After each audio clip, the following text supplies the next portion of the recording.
We're going to give an example of how to do an export in EPlan.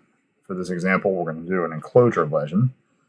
You could do the export either on the mounting location, the higher level function, or the entire project. For this example, we're going to do the entire project. To begin the export, come under the Utilities menu, then select the manufacturing data, and then select Export Labeling. This will pop up your export dialog. From here, we want to use our 3-button lookup, and then this will create a settings dialog pop up for you. Here, we're going to create a new scheme that we're going to use. So we're going to click the new button.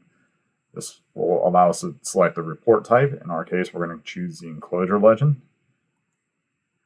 And then we're going to give it a unique identifying name.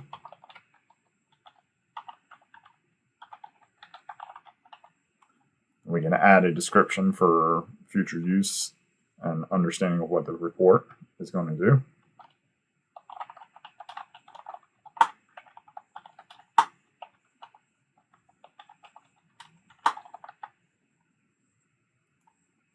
From here, we have multiple settings that we can look at.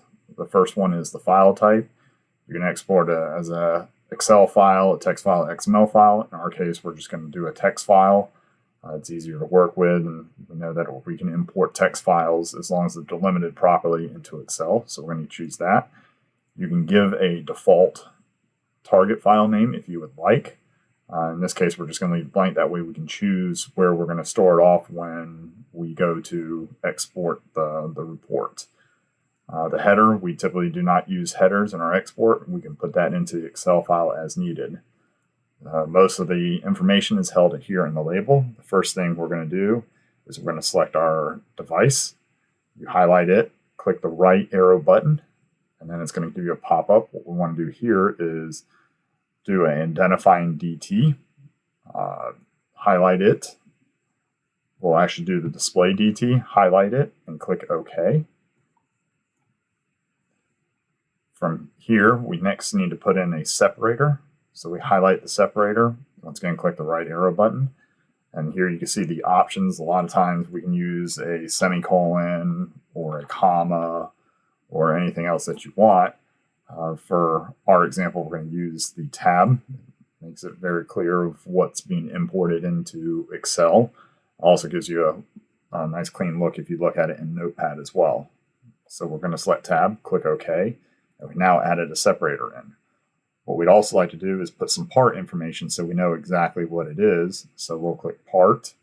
Once again, click the right arrow. First thing we're going to add in is the manufacturer name.